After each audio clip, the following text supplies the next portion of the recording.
everyone, and welcome to the Culture Cast. I'm Chris Dashew, and I'm joined once again by my good friend, Detroit, Michigan's own, Mike White. I want to go to the hotel. I want to understand the movie. Boy, it's still Mike White March. We're still here talking movies in March. For some of us, March has felt like a year. For some of us, days have felt like a year. Hours feel like days feel like years, and weeks feel like centuries. But we're still here. It's still March. We're still talking about foreign sci-fi films. With our latest film, this one is a French film. It's called Bunker Palace Hôtel. Very nice pronunciation of hotel, Is that the way you're supposed to pronounce it? Yeah, I like it. I assume it's the same way you pronounce haute cuisine, because it has the tent over the O. Right. So the film is directed by Enki Bilal, written by Enki Bilal and Pierre Christian. It stars Jean-Louis Triganant, Carole Bouquet, Maria... Trentignan. Triganant? Mr. Trigonometry, please report to the principal's office. This is Trigonometry Ross. How did you say it again? Trentignan. It stars Jean-Louis Trentignan, Carole Bouquet, Maria Schneider. Let's just go with Schneider. Roger Dumas. It is a film set in a bunker, obviously, the Bunker Palace Hotel, where all the rich people are after a rebellion has broken out. Again, Mike, you really know how to pick uplifting films, especially in the current geopolitical, socioeconomic climate. Yeah, if only it was not a rebellion outside, but some sort of a pandemic. Yeah, well, yeah. It's something outside, as they would say. Before we talk about the film, I want to know, and I've asked you this every time, Mike White, we've done Mike White March, which is 3 years now. Why did you pick Bunker Palace Hôtel? Kind of the same reason I've been saying for the other episodes, which is this has been on my watch list for a long damn time, and this finally prompted me to watch this. I tried also watching a couple other films by the same director. He gets more and more effects heavy as he goes along, especially what is it called? Immortal? Immortal. It looks really weird, just the poster for the film. Yeah, and it's very much like all created inside of a computer. I think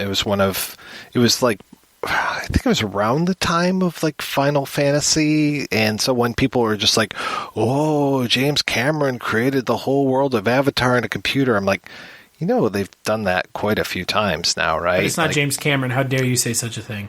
I know. I don't want to besmirch his name. You shouldn't. Yeah.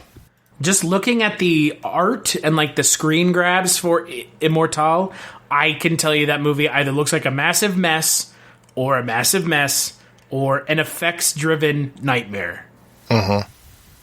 Well, it makes sense because he is a comic book either artist or writer, the director, and then he works with other comics folks, including the co-writer of Bunker Palace Hôtel, which is the same guy who came up with that horrible Valerian, movie. the city of 1,000 planets. Yeah. Valerian is. Have you seen it?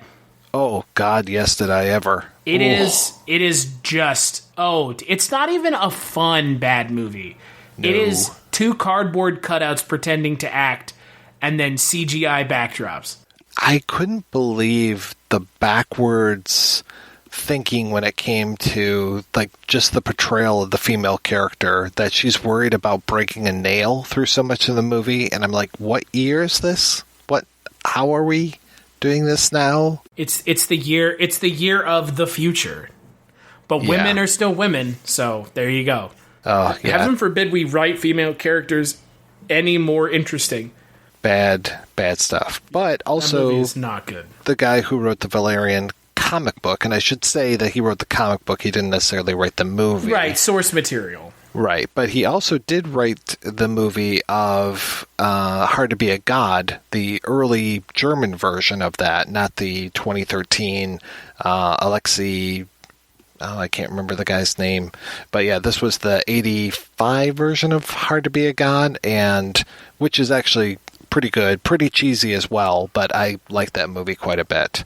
And that was adaptation of the Strugatsky brothers, and Strugatsky worked on Letters from a Dead Man as well as some other works by Lupushinsky. So, tying it all back together, Chris. It's all tied back together. Even on IMDb, under the More Like This, Dead Man's Letters shows up.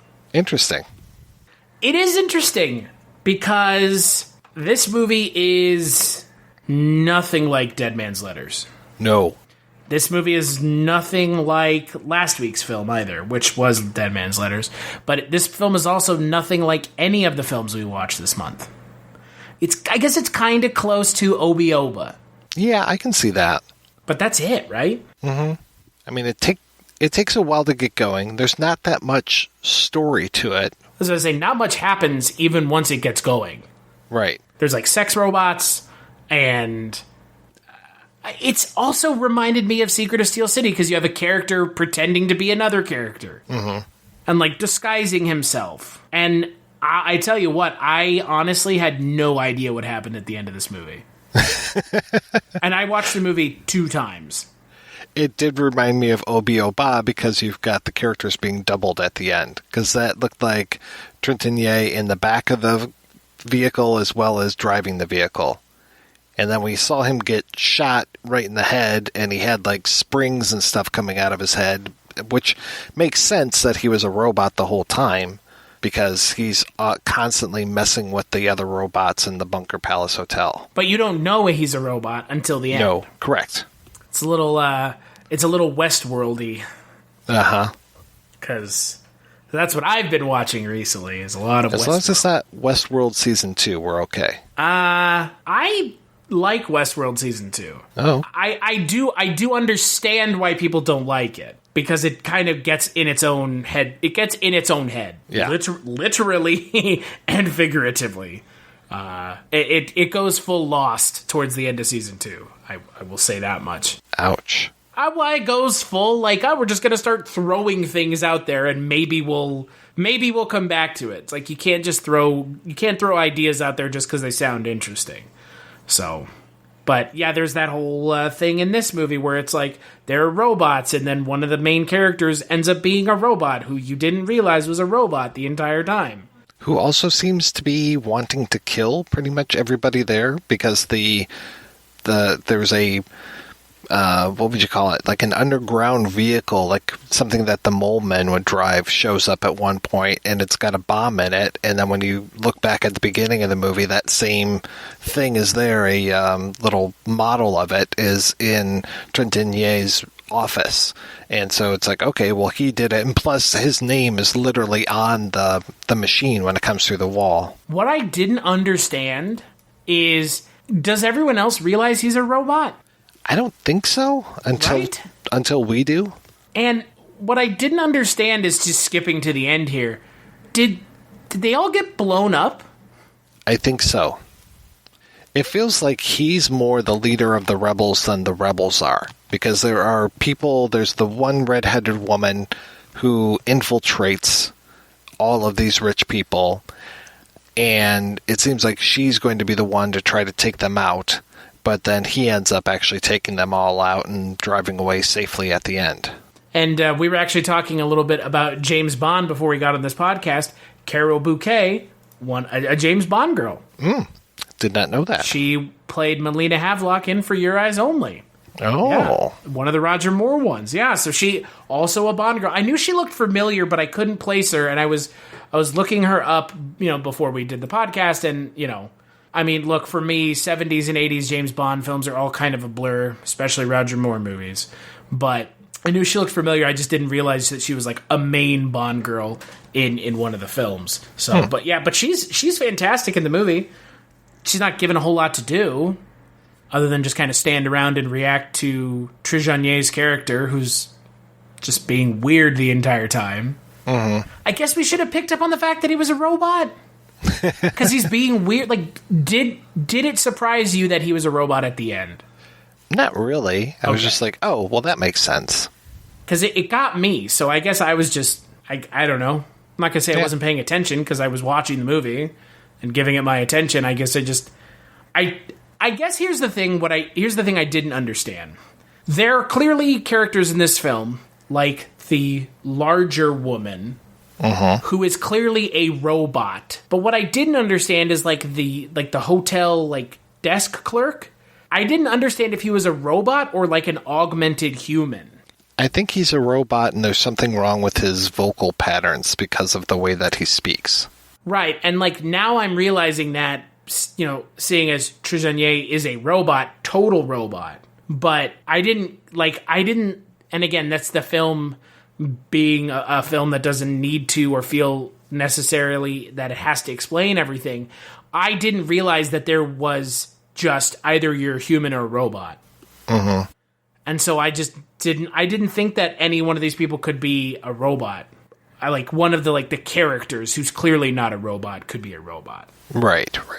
Well, since he is acting so different from the other robots, though he is acting odd. Yeah, he's not breaking a dude's dick or asking if someone wants condoms and shots over and over again. Right. And it's the same woman who just throws on a black wig and is playing a second robot, correct? Was it not I think so. Supposed to just be the same robot, but her hair could change? I thought that there were two robots. One was blonde and one was brunette. I honestly couldn't tell you. Yeah. I mean, either interpretation, right? But, we never see them not together, so I guess that's probably right. Right. And I didn't think the brunette did the Darth Vader thing. Breathing. Yeah. What did you think of the film? Finally sitting down and watching it. It wasn't everything that I wanted it to be. It definitely could have used more to it because it just felt like it was kind of thin to be stretched over an hour and a half. Like it needed something else to it. Like it just took them, it takes them almost 20 minutes just to even all get into the hotel and to get the whole movie rolling. Whereas I think they probably should have set that up within the first 5 minutes and had some sort of a plot twist around 30 minutes to push us into the second act of the film. I mean, to be fair, I think outside of Dead Man's Letters, I would say that criticism could be leveled against every film we've watched this month. Is that it takes an inordinately long amount of time to get where it needs to go for the quote-unquote plot to get going. I mean, there's characters at the beginning of this film in the first 15 minutes that just die. Oh, yeah. And I was like, oh, okay, we're not following these characters anymore? Yeah, that guy who kind of reminds me of Julian Sands, that blonde dude. I was like, oh, he's going to be our main... Oh, he's dead. He's just shot, boom, dead. Literally just shot. And I was like, okay. Yeah. You just Janet Lead the character I thought was going to be the one who's the main one. I mean, it's fine. I mean, Carol Bouquet does a fantastic job with what she's given. But, and I think here's the other thing. Yes, there are robots. Yes, it is the quote-unquote dystopian future. I would say, similarly to Secret of Steel City, this is barely sci-fi. Right? Yeah, I would think so. I mean, not complaining, not criticizing you for picking it, but it's sci-fi in a very broad term. Right? Yeah, there's robots. Yeah, it's the future, but... Right. A lot of the movie reminded me of another movie. It reminded me of a film called Chosen Survivors, where it's, hey, there's going to be a nuclear war, and all of these chosen survivors, kind of like that Designated Survivor show, but chosen survivors are taken and put into this bunker, and then they find out what the real conflict of the movie. They find out that, they built this bunker on top of a cave, and the cave system has all of these bats, and the bats are trying to break in and kill all the people that are in there, like the last hope for humanity.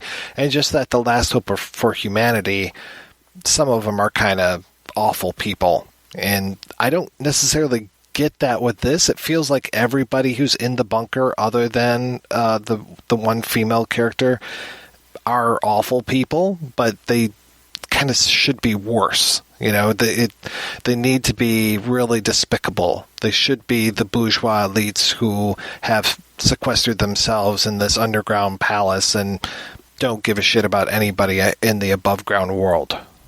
Well, and they also let Carol Bouquet's character just stay there. Right. Like, that, if this were real, that would not be the case. Mm-hmm. They would kick her out. Right? Like, they wouldn't want her there to consume any extra resources that could be allocated to them. Right. But yet, they're just like, whatever. So, and that's why Trijanier's character is, again, a robot. So I guess he is the ultimate say whether or not she's there? I guess so. And also, like I said, it seems like he is their enemy, even though he's hiding that he's their enemy. I mean, Jean-Pierre Léaud's character, who just kind of sulks around, and I think he eventually drowns in the swimming pool. Oh, he freezes to death. That's what it is, in the pool. Again, going back to Steel City and all those frozen bodies. But I kept waiting for him to do more because I like him a lot. I mean, I like all these actors. I just wanted them to have more things to do. Yeah, I think that I think I'm right there with you. I think everyone in the film is immensely talented. I think you're completely right, though. It feels very much like it's spinning its wheels, and it feels very much like it could have just been an hour, if that. I mean, I wonder if this is maybe a victim of the writer and director being from a world of comics and being like, okay, well, this is, you know, however many pages worth of a comic story, and we'll just go from there. But it's like, dude, you can take a whole graphic novel and squeeze it into an hour and a half rather than a 80-page comic book. I mean, it feels very much like an episode of The Twilight Zone. Mm-hmm. Kind of like Obi-Oba. Yeah, I can see that. Yeah. I genuinely, though, I have no idea what happened at the end of this film. Because Clara gets into an elevator, and the president is there. Right, because they keep talking about the president. It feels a little bit like waiting for Godot. Because, like, where's the president? He's coming, right? Like, where is he? And, like, the entire movie, they're just waiting and waiting and waiting and waiting and waiting and waiting. And then he never shows up except to one character. And I didn't understand what the purpose of his character was because he says something to her and it didn't translate into subtitles. And the subtitles were on the entire movie except for this one spot. And it seemed like he told her something important and it didn't translate. And I was like, what? So I went back and rewound it a couple times. Nothing. Because she goes into the elevator and he says, you know, like, look, I've been watching you and, I've been keeping my eye on you. We finally meet at last. And then that's it, right? I think so. Like, doesn't it feel like there should be more to that scene? Yeah. No, I agree. Okay, it's not just me. Like, I didn't understand. Like, this is kind of the climax of the film. She's going back topside. The bunker is going to be exploded by a drilling robot. And yet, why is the president there anyways? Did you even understand where the president came from? I think he had been there the whole time, just kind of watching them all. But I'm not even sure.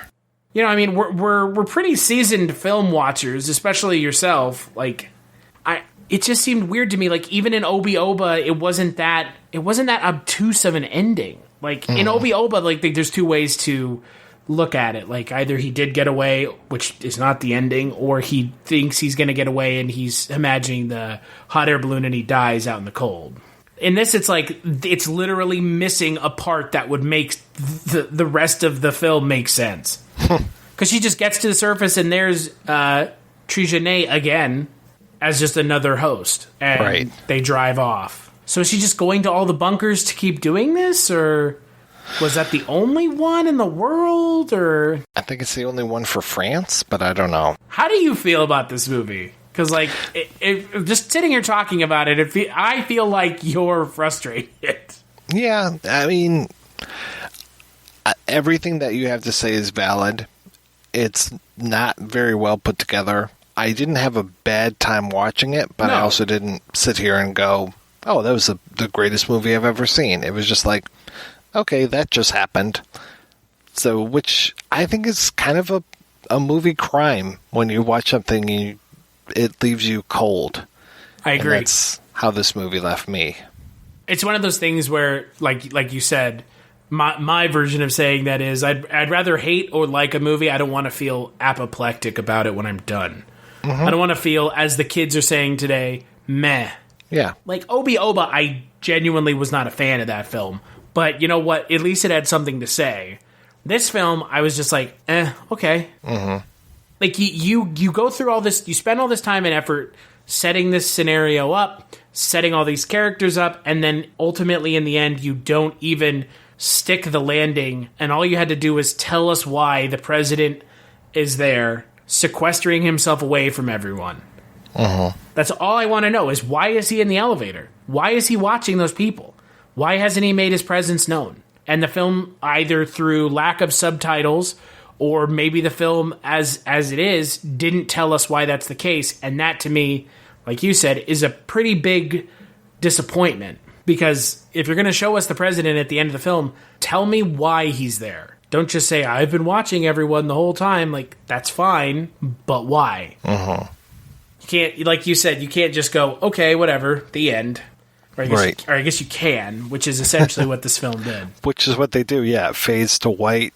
She walks over, finds Trintignant in his car, has him as a chauffeur as well, and then they drive off into the sunrise rather than the sunset, perhaps. And Trintignant doesn't know her because it's a new version of him. Right. It's a new robot on the surface. Exactly. Because, again, rules don't matter and nobody cares anyways. It is disappointing because, I mean, I was into the movie up until about the last third, and then it just slowly started coming apart because it just stops trying to tell a coherent story. Mm-hmm.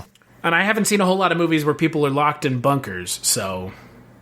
Oh, you haven't seen the whole Bunker series?